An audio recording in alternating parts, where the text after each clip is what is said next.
Okay, everybody, let's get going. I want to thank those of you who answered the question about high school. I was just curious what was formative for everyone in the room. So for those who participate, I really do enjoy those questions early on. So I appreciate the answers. It's just good to see what you look back on as formative. Today, we're going to talk about permutation tests and multiple testing. We'll get to that. Problem set 2 is out. It's due next Monday. It was written on the problem set, I think 3 p.m., but whatever it says on the problem set. And we'll have boxes out in front of the Fisher, either out front of or inside the POL main office in Fisher. If for some reason on Monday you're out of town, have your partner drop it off or send me an email. We're always flexible with these things. Precept this week will be office hours for the problem set. So it's going to be in the precept room. There's no assignment. It's just help with the problem set to get everyone through this.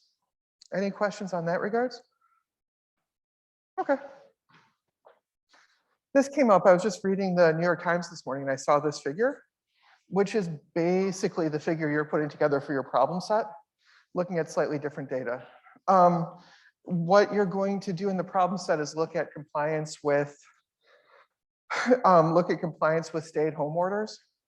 So you're going to look at how much people move around basically using Google data, how mobile people are after COVID kicked in. Then you're going to look and see if after formal stay-at-home orders were put in place, is there a measurable difference?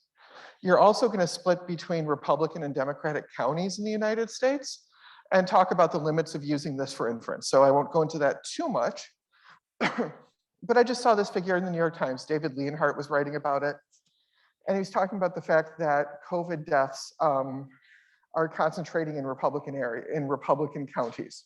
Does that mean it's concentrating among Republicans? Does that mean I'll leave all that to you?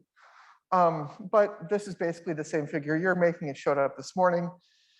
His point being that counties where Trump won by greater than 60% just have higher death rates since COVID started per 100,000 people relative to counties where Biden won by greater than 60%. One question I'll just open up to the group. Does this mean that voting for Donald Trump means you're more likely to die of COVID? Okay, for those who said yes, no. Why not? What's wrong with someone putting this up? And David Leonhardt, to his credit, you can look up the article. David Leonhardt, to his credit, doesn't read too much into this figure. It's literally just, I saw it this morning, and it's the same figure I asked you to make. Why not? Yep. It's an example of ecological inference, right? Using county level data to infer individual level behavior.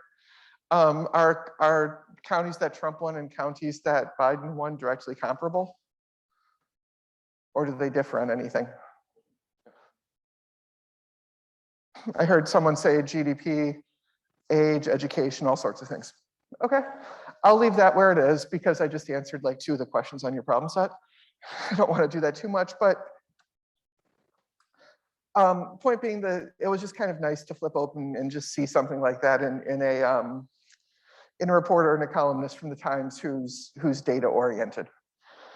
So I will ask you to write more about the limits of that sort of inference and to put a figure like that together, and you'll be running a regression. For today, we're going to talk about p-values a little bit more and compare them to confidence intervals. I want to wrap up that conversation. It is indeed the case that if a 95% confidence interval doesn't contain 0, the p-value on that estimate is below 0.05. That's just mechanically the case. That said, confidence intervals and p-values are telling us different things conceptually. So I want to break down the difference between them a little bit more and talk about how they vary in the inferential claim that's being made.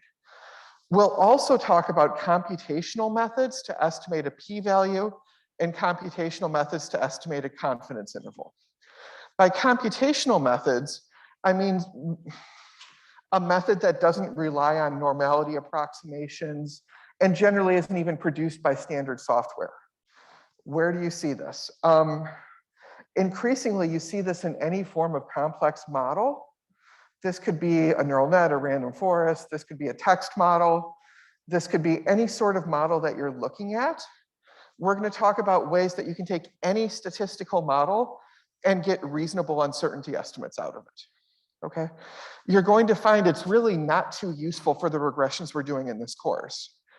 As you move forward in life through your career, when you interact with data, you may very well hit cases where you just want a way to get an uncertainty estimate. That's what we're going to talk about today. We've talked about the bootstrap. We'll compare that to the permutation inference, which we'll talk about today, and compare the two. Then we'll talk about the problem of multiple hypothesis testing, which used to be more endemic in social science research than it is today.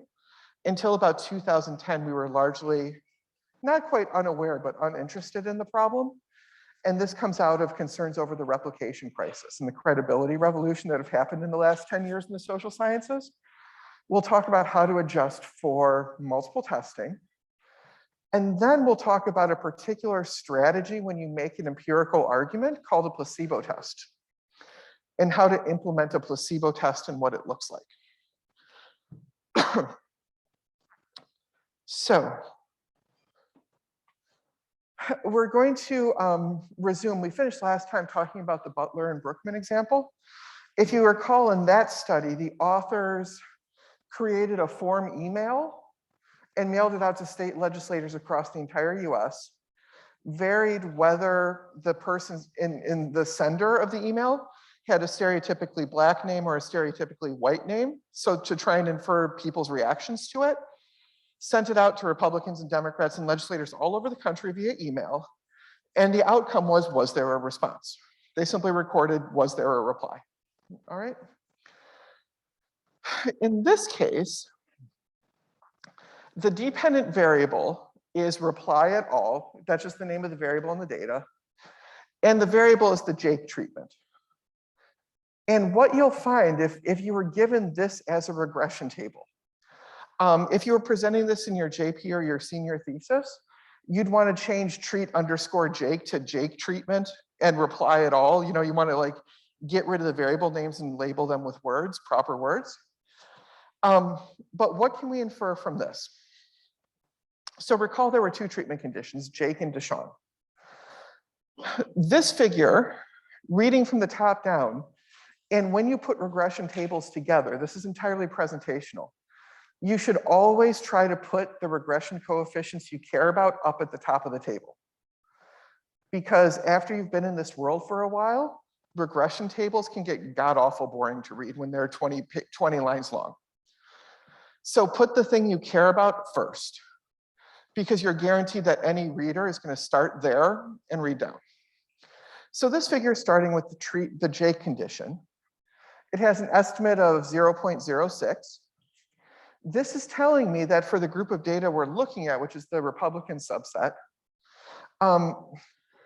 Republican legislators were more likely to respond to the email, to the Jake email, than the Deshaun email by 6 percentage points.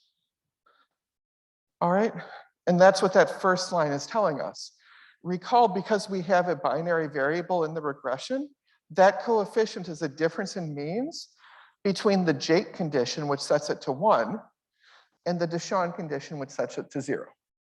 So you need to know how to use a regression to do a difference in means test. The intercept in this case is the response rate to the Deshaun condition, which is what, 57%. So 57% of Republican state legislators replied to Deshaun, 6% more replied to Jake. And that's a way to read this table. Now, what we're interested in is not just those estimates, but at its most qualitative or intuitive level, do we think these estimates are noise? So step back for a second. Let's imagine that on average, the legislators replied to Jake and Deshaun at exactly the same rates, on average. If you were to send out and do an experiment like they did, you wouldn't get exactly you wouldn't get exactly the same response rate. That 6 percentage point difference, some of that difference is attributable to just noise. Chance, you caught the legislator on the right day or the wrong day, who you send it out to, maybe their Outlook broke, etc. Part of it is systematic, meaning if you were to repeat this again and again and again, you'd find a similar positive estimate. And what we want to know using the our measures of uncertainty is what's our measure of uncertainty in the estimate, and can we distinguish the signal in the estimate? Can we distinguish this estimate from noise? So let's talk about the two forms of uncertainty estimation that we have. The first is the confidence interval, and we'll use the 95% confidence interval simply because that's the standard across the fields that most of you will be entering. So the 95% confidence interval, we get that by starting at the point estimate of 0.06, and then we add or subtract 1.96 standard errors. That's the 0.021 underneath the coefficient. All right. It's standard to present results like this. Coefficient up top, standard error below, and then the asterisks mean it's statistically significant. Okay. After having practice of reading 5 regression tables, you'll just kind of get it. They're pretty easy to scan once you get the hang of it. Now, the confidence interval, the 95% confidence interval runs from 0.018 to 10.1%, or to 0.101. The coefficient is significant at the 95% level. Why? Because its p-value is 0.005. It turns out that we don't need to giving the coefficient and the standard error gives us enough to calculate the p-value mentally. The shorthand way is just ask, is the 0.06 is that more than 2 standard errors from 0? Well, 2 standard errors is about 0.042, and the 6 percentage points is larger, therefore it's significant at the 95% level. Its p-values can be less than 0.05. So let's take those two claims. The 95% confidence interval runs from 0.018 to 0.101, and the coefficient is significant at the 95% level because its p-value is 0.005.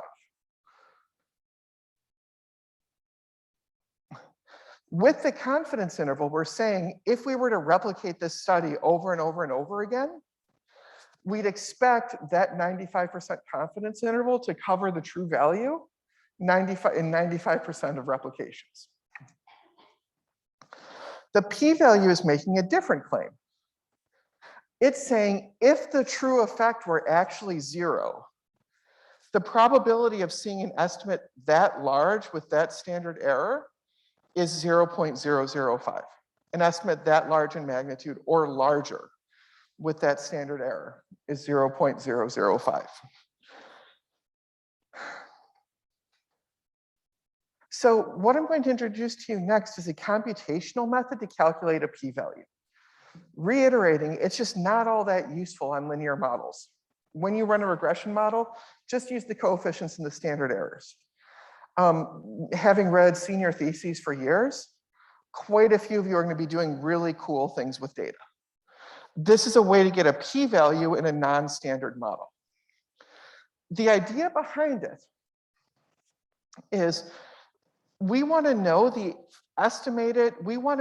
distribution of our estimated effect if the true effect is 0. So under our null hypothesis that the true effect is 0, if the true effect were 0, what would the estimated effect look like over repeated samples? So what we're going to do is we're going to take the data, we're going to keep the outcome the same, but we're going to shuffle the treatment. So we're going to take the treatment variable and just shuffle it, totally at random. Why would we do that?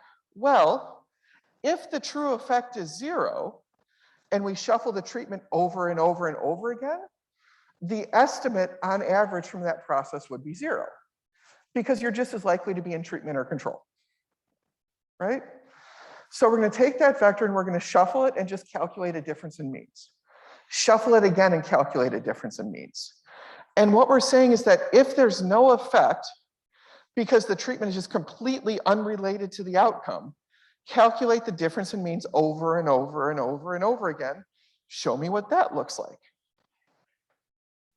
So in this case, the p-value is going to be what's the probability of observing an effect estimate larger than 0.06 or less than -0.06 if we were to shuffle the treatment purely at random. And that's what a p-value is telling us. When you talk about p-values, by the way, the p in p-value comes from permutation, not probability.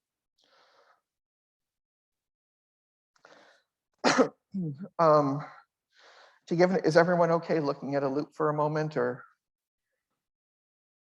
Good, okay. Minor awkward laughs. So the way the code I use to do this is up here. The null.run is just going to be the distribution of our estimate if the treatment is completely unrelated to the outcome. That's going to be our container. I put an I in there for replicability.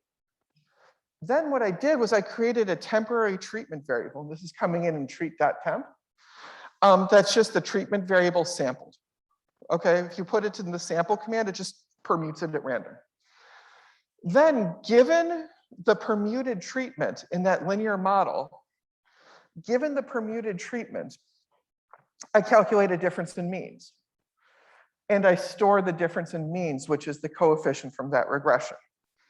Then I did it 20,000 times. Depending on the problem you're working on, most of the times you want about 1,000.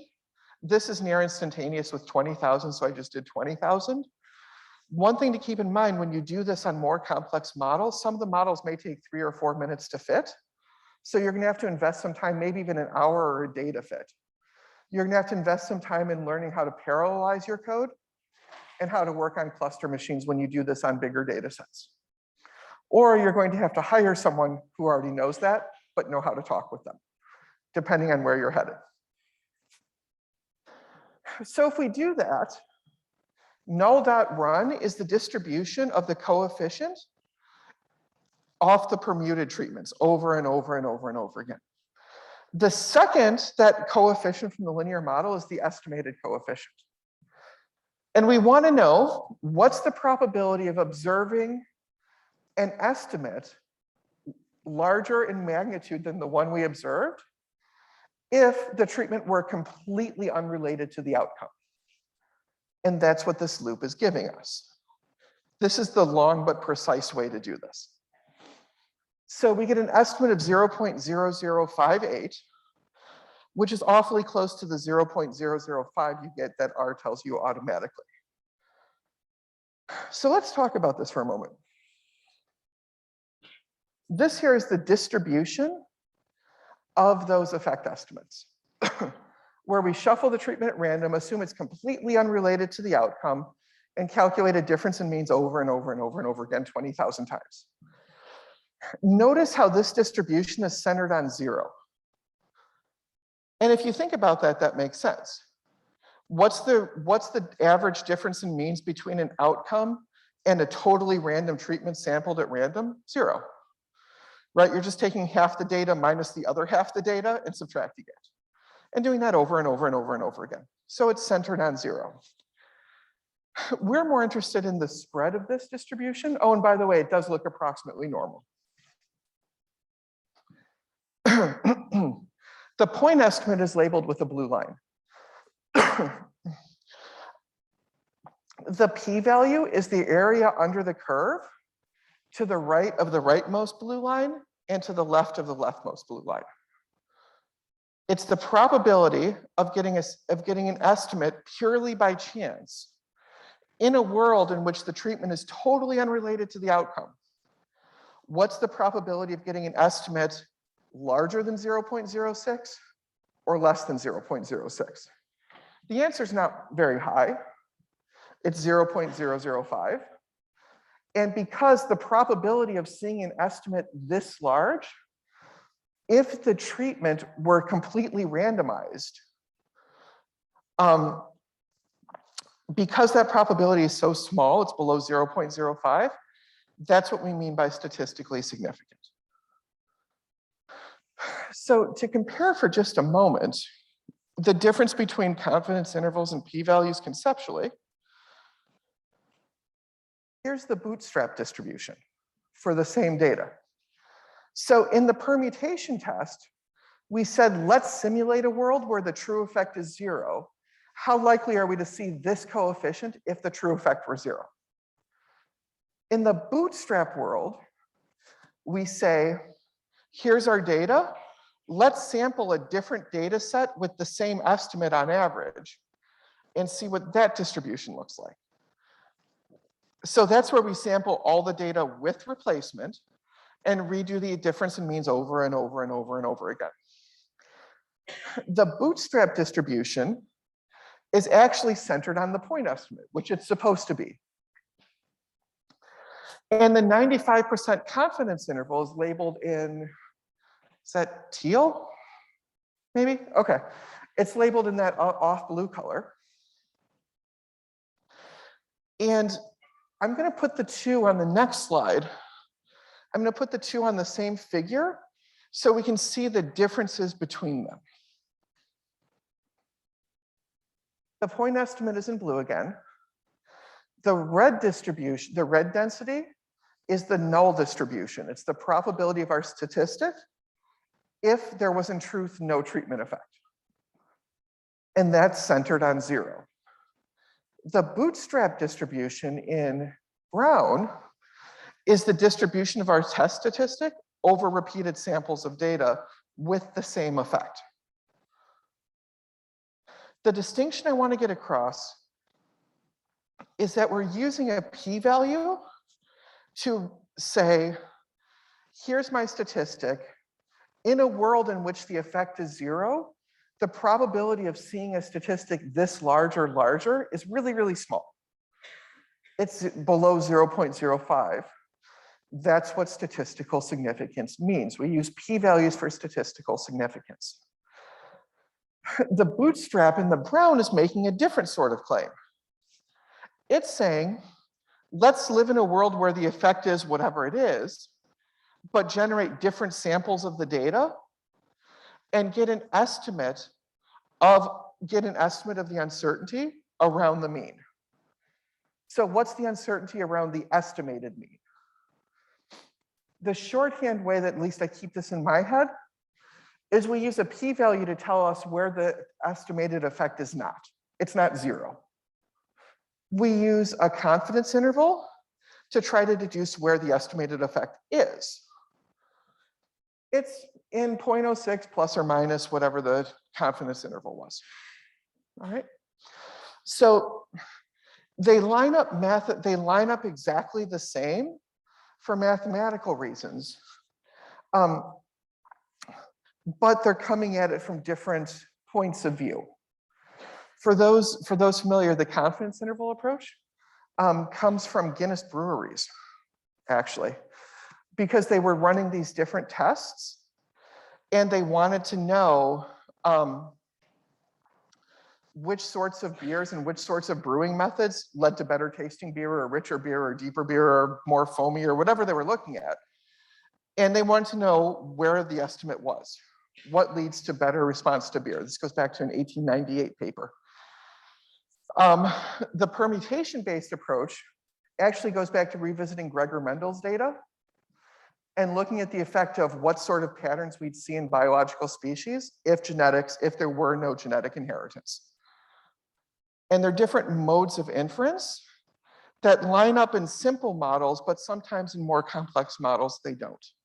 Given time in this course, we'll have some time for that. So today we're going to shift for just a moment and talk about the problems of multiple hypothesis testing and just dig into that. The problem of okay. Can folks read this? Okay. Let me go ahead and give you this one. Jelly beans cause acne.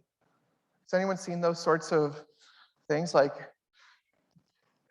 eating chocolate is good if you're over 40 and underweight, or like those sorts of studies? 2 tablespoons of flaxseed every day with salmon will reduce your whatever, will reduce your cholesterol if you're whatever. Okay. Jelly beans cause acne. Scientists investigate. We found no link between jelly beans and acne, p less than 0.05. That settles that. I hear it's only a certain color that causes it. Scientists? Then the joke here is in each of these squares. Let's see if I can expand this out. We found no link between purple jelly beans and acne, p greater than 0.05. We found no link between brown jelly beans and acne, p greater than 0.05. We found no link between pink jelly beans and acne, p greater than 0.05, and on and on and on. They're trying all the different colors, red, turquoise. And then we found a link between green jelly beans and acne, p less than 0.05. Whoa. Nothing with beige, nothing with lilac, nothing with black, nothing with peach, nothing with orange jelly.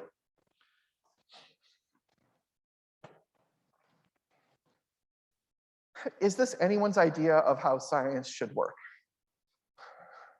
Spot me that political science is a science. We'll toss the social sciences in there broadly. Nothing should work like this, right? We're not just talking physics and chemistry and biology here. What's going on? It turns out that if you test enough hypotheses, totally at random, something will be statistically significant. If you're living in a world where there's no effect, then, let's see, there we go. If we're living in a world in which there's no effect, testing enough things will give you a deliverable result that you can turn around and publish. Now, Mark, you may be saying, who would do that? Well, there are sometimes less than scrupulous researchers. There was a fellow in the nutrition department at Cornell who did that. And by the way, I'm a Cornell alum from, I don't want it forever ago. But 2 of today's bad science examples involve Cornell professors. We'll revisit Harvard next time. But one of these, I'm gonna pull out this first fellow I'm gonna talk about. He's been accused and he's since left. What he did was genuine malfeasance, right?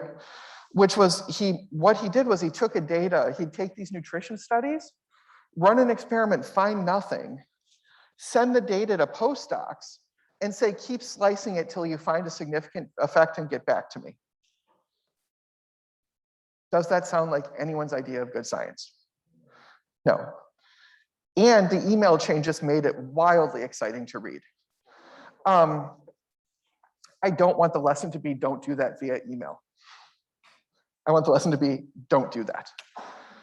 So that was just unethical, right? The fellow knew better, you all know better, and we'll talk about ways to adjust for that.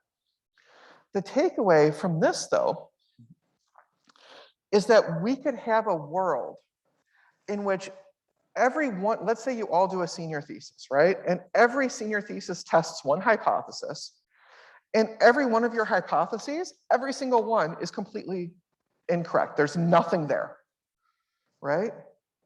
Out of the 150 kids in the class, 8 of you would have something that you could publish in a journal. Even though all of you are just making the wonkiest sorts of claims. The next argument is an example. The next slide comes as an argument of that approach from a philosopher of science / statistician, more in philosophy of science lately, at Carnegie Mellon. And he posited the idea of the journal of false positive results. Even if the community of inquiry is both too clueless to make any contact with reality and too honest to nudge borderline findings into significance, so long as they keep coming up with new phenomena to look for, the mechanism of the file drawer problem alone will guarantee a steady stream of new results. Stepping aside for a moment, the file drawer problem is you just run studies until you get one that's significant. You put the others in your file drawer and send the one that's significant off to publication. Okay. There is, so far as I know, no journal of evidence-based haruspicy filled issue after issue with methodologically faultless papers reporting the ability of sheep's livers, haruspicy, is using cloven animals' intestines to divine the future. Okay. So there's no journal of evidence-based haruspicy filled issue after issue with methodologically faultless papers reporting the ability of sheep's livers to predict the winners of sumo championships, the outcome of speed dates, or real estate trends in selected suburbs of Chicago. But the difficulty can only be that evidence-based haruspices aren't trying hard enough, and some friendly rivalry with the plastromancers is called for. Plastromancy is using bones to divine the future. It's true that none of these findings will last forever, but this constant overturning of old ideas by new discoveries is just part of what makes this such a dynamic time in the field of haruspicy. Many scholars will even tell you that their favorite part of being a haruspex is the frequency with which a new sacrifice overturns everything they thought they knew about reading the future from a sheep's liver. We are very excited about the renewed interest on the part of policymakers in the recommendations of the mantic arts. Okay. Parody, but sometimes not. Have folks heard about the replication crisis? It sort of showed up in the popular press, where several fields in the social sciences had issues in the sense that many of their results wouldn't replicate. And what that meant is that most of the published papers in several fields in the academy were actually false positives. Why? Because people went out and did it again and they couldn't replicate. How do you spot these sorts of things? Does anyone remember the whole lean forward thing? Where women were supposed to lean forward during interviews to get better something? Or like the marshmallow test. If you don't pick up the marshmallow as a child, you're more likely to, nope, that's not true either. And just those sorts of pop psychology things generally didn't replicate, and people didn't realize it till the mid-2000s, maybe 2010. And what that meant is that many of the articles, if not most of the articles published in top journals, were false positives. And not through any fault of the person conducting it. There was no malfeasance. It's simply that out of 20 experiments that are in truth meaningless, 1 out of 20 will be a false positive. And then you publish that and you can get an entire field going that way. All right? So what I want to convey to you is how not to do that. And the means of avoiding this sort of behavior range from dropping your microphone to range from the mechanical of replicating the experiment to the conceptual of, can you hear me now? Okay. To the conceptual of making sure that there's a mechanism underlying your argument. This example goes back to Gerber and Malhotra in 2008. The figure involves a little bit of understanding. We're just going to talk about the figure. What the authors did was they took the T statistics published in top journals as a group over however many years. And if a Z statistic is below 1.96, you can't publish it. If it's above 1.96, you can. All right? And what you'll notice is that right at that 1.96 bar, there's a huge spike in Z statistics published in journals right above 1.96 relative to right below. Okay? Oh God. So the only time I ever hit a grad student, he was sitting there at his computer at his laptop, and he was going click, click, click, type, type, type, shoot, 1.92, click, click, click, click, click, darn it, 1.86, yes, 1.98, significant, I can publish. And he was doing this entirely to egg me on. He had stood up at my wedding 2 weeks prior, and I just got frustrated. It was entirely trolling, I have to admit. Don't do that, okay? Have some basic honesty about the sorts of analysis you're doing.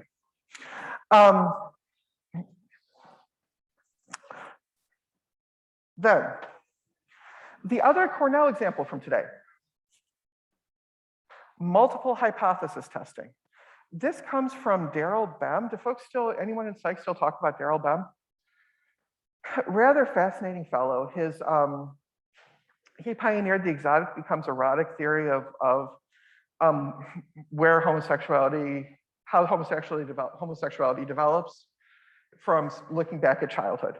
Take a look. I don't want to go too far into it because I don't know the current scholarly standing of it, but it was a thought for a while.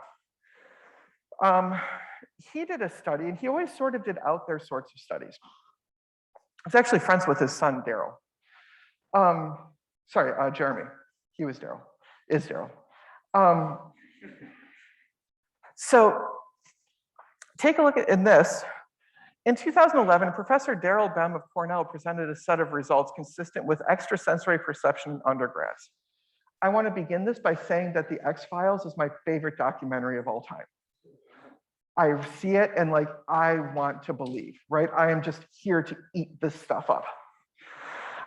In his first experiment, students were placed in front of a monitor which had a picture of two curtains. Behind one of the pictures of a curtain was a picture of a wall. Behind the other was an image, all right? Each student was asked to predict which curtain had the image. What made it ESP is that the students would predict the image and before the computer randomly assigned. Does that make sense? Okay, so like we are all into precognition in this class. One of 5 types of pictures was hidden: erotic pictures, romantic but non-erotic, positive, negative, and neutral pictures.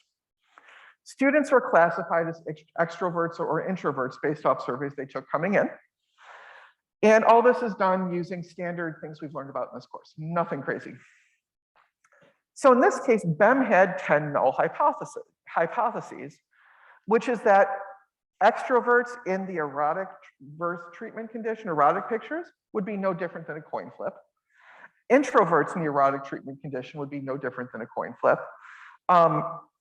Extroverts in non-erotic, positive, negative, and neutral would be no different than a coin flip, and same for introverts. So for each of the different subgroups, he was taking as his null hypothesis that there's no effect, which is good science, right? That's what we're supposed to do. If you test 10 things, would you be surprised that one of them comes back as statistically significant? Not really, right? You're testing 10 different things. Even if all of this is false, one of them may come back as significant. So then he found that extroverts are able to identify erotic photos 57.6% of the time, which is well above chance, right? And the precognition, and he had an entire theory after this came out as to why extroverts would be more likely to have precognitive abilities when predicting erotic pictures. Yeah, that's what everyone else said except me. I was totally rooting for the guy. So this came out, and this is an example of the multiple testing problem, right? You can't use your 0.05 value over and over and over again. So how did this play out? It turns out he argued, everyone kind of looked at this, and it was published in one of the top psych journals, and everyone was just kind of like, no. But that changed the question to how do we avoid this sort of thing in the future, right? And as open-minded scientists, we don't want to dismiss this out of hand. Like precognition is something that could exist. So what happened? Well, after it was published, and there were no methodological flaws in the analysis per se, and we've since corrected it, but we can talk about that. Someone just went ahead and tried it elsewhere. Does this sound like a hard experiment to do? No. So what someone else did was just replicated this at 3 different sites at 3 different countries with 3 different intro psych classes across the country, and none of it replicated. So we all went, darn it. Okay. But there's a sense in which he did good science, but what can we do to guard against this sort of thing? One of them is to have a more plausible mechanism. And we'll talk about the importance of mechanisms in a moment. but learn to distinguish between studies that have a mechanism that you can buy and a mechanism that you don't.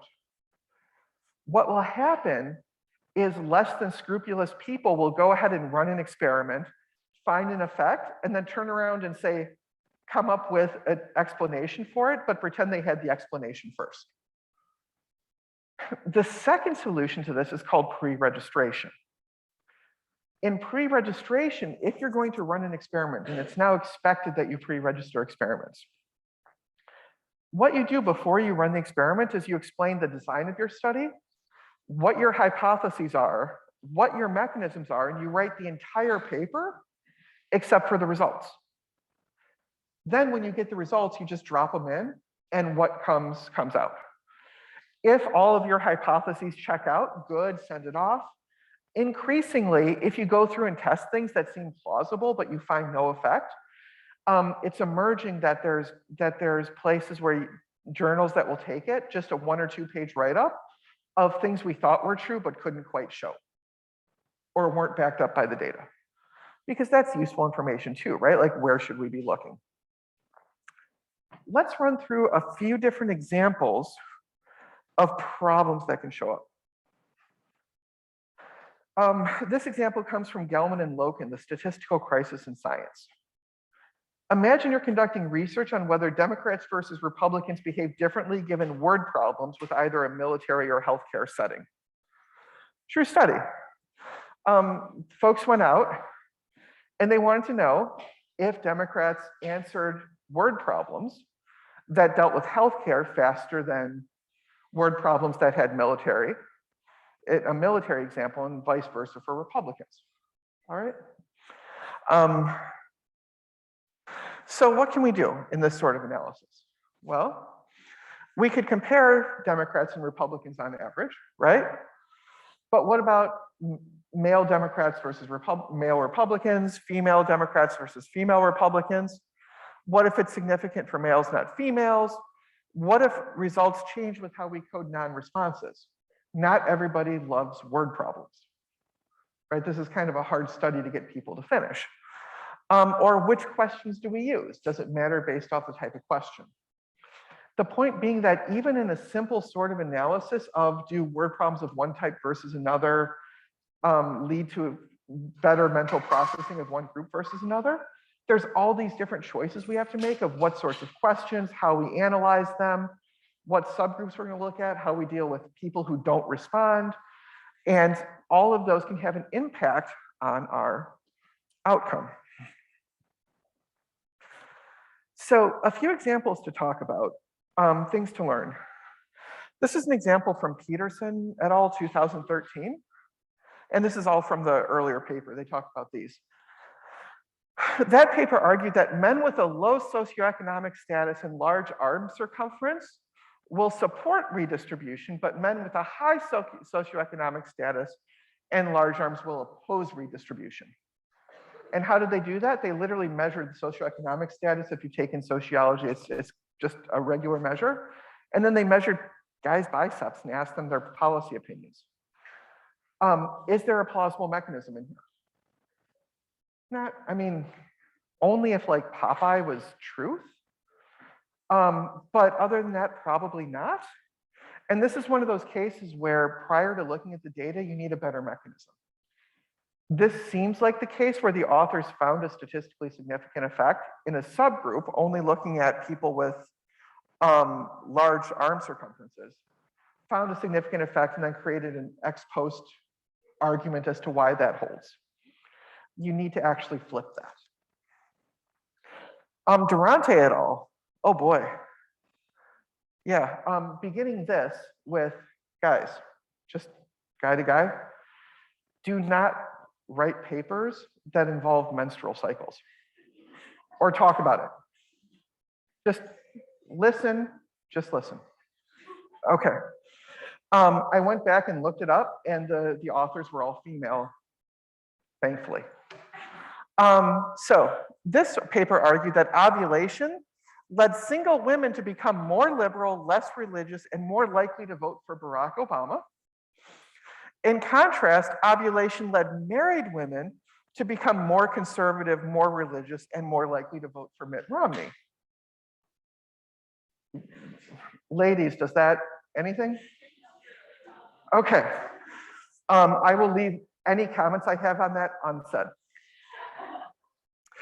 One important point from the study, though, is that, and these are actual published works, is that the claimed effects were huge. The effect for supporting Romney was 40% versus 23% if you weren't ovulating. And that's what the paper argued. That's a 17 percentage point change in support for a candidate based off where a married woman is in her menstrual cycle. Now, setting aside the lunacy of the statement, does that make sense that we'd find a 17 percentage point shift in vote choice attributable to anything that hasn't been discovered before? No, that's larger than education, that's larger than income, that's larger than all of the big effects. If you run a study and you find an abnormally large effect, go back and check it out again and be wary. If you have a senior thesis that turns around and finds a variable that predicts conflict between two states and increases it by 28%, no one's going to believe you because we kind of know the major predictors of whether two countries go to war. Are they right next to each other? Are they both democracies? And other IR scholars could put in the other one or two variables, but none of it's 28 percentage points. So some of the lessons, pre-register, we talked about that, especially for experimental data. Beware of hypotheses that can be explained either way. If I get a statistically significant effect in this direction, I have a good story. If I get one in this direction, I have a good story. Be careful when that happens. Watch out for data-dependent choices in coding that drive results. Beware implausibly large effect. Don't trust results with no standard errors. And for the last minute, I want to focus on the last result. Beware results that make you feel good. If all a study is doing, or all the results of a study is doing, is massaging your priors about how the social world works, step back and be extra wary. Just be extra careful. I will see you all on Thursday.